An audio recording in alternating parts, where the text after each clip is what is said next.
Hello guys, welcome to my channel oh my dish. আজকে আপনাদের জন্য নিয়ে এসেছি একদম পারফেক্ট দোকানের মতো মিষ্টি দইয়ের রেসিপি। ঘরে বসেই সহজ কিছু উপকরণ দিয়েই কিভাবে জমাট বাঁধা মাখনের মতো মসৃণ আর দারুণ সুস্বাদু মিষ্টি দই বানানো যায় সেটাই আজকে দেখাবো। So let's go to recipe. প্রথমে আমি একটি পাত্রে 1.5 লিটার গরুর দুধ নিয়ে নিলাম।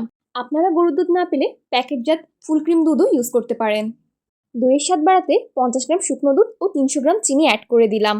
মাঝারি আঁচে দুধটা ঘন করার জন্য জাল করে নিতে হবে, কিন্তু লক্ষ্য রাখতে হবে দুধ যেন নিচে লেগে না যায়, সেভাবে করেই নাড়তে হবে। দুধটা হালকা ঘন আর ক্রিমি হয়ে এসেছে, এবার নামিয়ে নেব। এবার নামিয়ে রাখা দুধটিকে ঠান্ডা করে নিতে হবে। ঠান্ডা করার সময়ও ভালো করে নাড়তে হবে যাতে জমাট বেঁধে না যায়। এবার দুধের সাথে দইয়ের বীজটা মিশিয়ে দিলাম।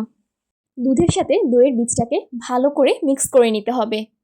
এবার আমি একটি মাটির পাত্রে দুধগুলো ঢেলে দিলাম, আর কিছু ওয়ান টাইম কাপ নিয়েছি সেগুলোতেও দিয়ে দিলাম। বাসায় যখন আমরা গেস্টদেরকে ইনভাইট করি ডিনার অথবা লাঞ্চে, তখন তাদেরকে ডেজার্ট হিসাবে কাপ দই সার্ভ করাই যায়। আর এরই মাঝে আমার দুধগুলো বাটিতে সেট করা শেষ। এবার সেট করা দুধগুলোর উপর পেপার দিয়ে দিলাম। পেপারের উপর একটি কাঁথা দিয়ে উষ্ণ জায়গায় রেখে দেব 6 থেকে 8 ঘন্টা।